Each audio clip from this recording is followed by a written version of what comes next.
പശ്ചിമേഷ്യയിൽ മിസൈലുകൾ പായുമ്പോൾ ബോംബുകൾ പൊട്ടുമ്പോൾ നമ്മളിൽ പലരും വിചാരിക്കുന്നത് അത് അവിടെയല്ലേ നമുക്ക് എന്താ എന്നാണ്. എന്നാൽ കേട്ടോളൂ, ഗ്ലോബലൈസേഷന്റെ ഈ കാലത്ത് ലോകം ഒരു വലിയ സ്പൈഡർ വെബ്, അതായത് ചിലന്തി വല പോലെയാണ്. ഈ ചിലന്തി വലയുടെ ഒരു കോണിൽ ഉണ്ടാകുന്ന ചെറിയൊരു ചലനം പോലും മറുതലക്കിലിരിക്കുന്ന രാജ്യങ്ങളുടെ നട്ടലൊടിക്കും. പശ്ചിമേഷ്യയിൽ ഇറാന്റെയും ഇസ്രായേലിന്റെയും ഒക്കെ പങ്കാളിത്തത്തോടെ യുദ്ധം മുറുകുമ്പോൾ അത് വെറും രണ്ട് രാജ്യങ്ങളുടെ അതിർത്തി തർക്കമല്ല, നമ്മുടെയൊക്കെ അടുക്കളയിലെ ബജറ്റിനെ വരെ ലോക്ക് ചെയ്യാൻ പോകുന്ന ഒരു വമ്പൻ ഇക്കണോമിക് ചെയിൻ റിയാക്ഷന്റെ തുടക്കമാണ്. ഭൂപടത്തിലേക്കൊന്ന് നോക്കൂ. സ്ട്രേറ്റ് ഓഫ് ഹോർമുസ്, ബാബൽ മന്ദബ്, ലോകത്തിന്റെ എനർജി വിതരണത്തിന്റെ മെയിൻ സ്വിച്ചുകൾ ഇരിക്കുന്ന റൂട്ടുകളാണിത്. ഇവിടെ ഒരു തടസ്സമുണ്ടായാൽ കളി മാറും. United nations development programme UNDP ഈയിടെ പുറത്തുവിട്ട റിപ്പോർട്ടുകൾ പ്രകാരം വികസ്വര രാജ്യങ്ങളാണ് ഇതിന്റെ ഏറ്റവും വലിയ ഇരകൾ. അന്താരാഷ്ട്ര വിപണിയിൽ ക്രൂഡ് ഓയിൽ വില റോക്കറ്റ് പോലെ കുതിക്കുമ്പോൾ നാട്ടിൽ വിലക്കയറ്റം തടയാൻ ഗവൺമെന്റുകൾ സബ്സിഡീസും അതുപോലെ ടാക്സ് ഡിസ്കൗണ്ടുകളും കൊടുക്കാൻ നിർബന്ധിതരാവുകയാണ്.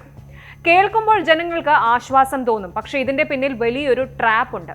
എഡ്യൂക്കേഷൻ, ഹെൽത്ത്, ഇൻഫ്രാസ്ട്രക്ചർ ഡെവലപ്മെന്റ് ഇവയ്ക്കായിട്ട് മാറ്റിവെക്കേണ്ട കോടിക്കണക്കിന് രൂപയാണ് ഈ രാജ്യങ്ങൾ വെറും ഫ്യൂവൽ സബ്സിഡിക്കായിട്ട് മാത്രം ഖജനാവിൽ നിന്ന് ഒഴുക്കുന്നത്. ഫലം എന്താണ്? ലോങ് ടേം ഇക്കണോമിക് ഗ്രോത്ത് പാടെ തീർന്നു. രാജ്യം കടുത്ത കടക്കണിയിലാകും. ഈ ആഗോള പ്രതിസന്ധിയിൽ ഏറ്റവും വലിയ അടി കിട്ടിയ ഒരു രാജ്യം ഏതാണ് എന്നറിയാമോ? ഈജിപ്റ്റാണ്. യമനിലെ ഹൂതി വിമതരുടെ ആക്രമണങ്ങളും പുതിയ യുദ്ധ സാഹചര്യങ്ങളും കാരണം പ്രമുഖ ഇന്റർനാഷണൽ ഷിപ്പിംഗ് കമ്പനികൾ റെഡ് സീ റൂട്ട് പൂർണ്ണമായും ഉപേക്ഷിച്ചു.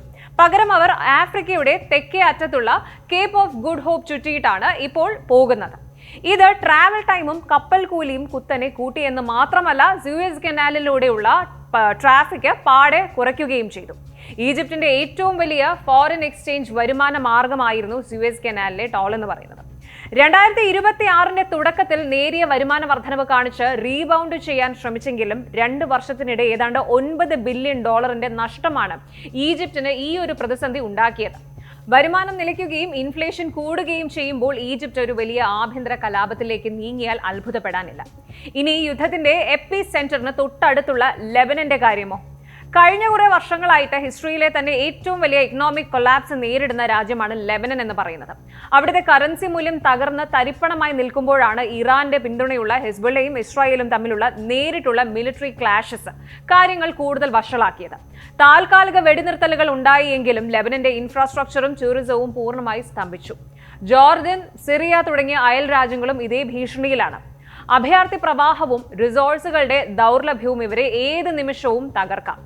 ഇനി പശ്ചിമേഷ്യയിൽ നിന്ന് ഏറെ അകലെയുള്ള നമ്മുടെ അയൽക്കാരായ പാകിസ്ഥാൻ, ശ്രീലങ്ക തുടങ്ങിയ രാജ്യങ്ങളുടെ അവസ്ഥ നോക്കുകയാണെങ്കിൽ ഇതിനകം തന്നെ വിദേശ കടം വീട്ടാൻ വഴിയില്ലാതെ IMFന്റെ കടുത്ത കണ്ടീഷൻസിലാണ് ഇവർ ജീവിക്കുന്നത്. ഹോർമുസ് വഴി എണ്ണ വരുന്നത് പൂർണ്ണമായിട്ട് തടസ്സപ്പെട്ടാൽ അന്താരാഷ്ട്ര വിപണിയിൽ വില നിയന്ത്രിക്കാൻ പറ്റാതെയാകുന്നു. പാവപ്പെട്ടവർക്ക് സബ്സിഡി നൽകാൻ പോലും ഖജനാവിൽ പണമില്ലാതെ വരുമ്പോൾ അത് വലിയ ആഭ്യന്തര കലാപങ്ങൾക്ക് വഴിമാറും.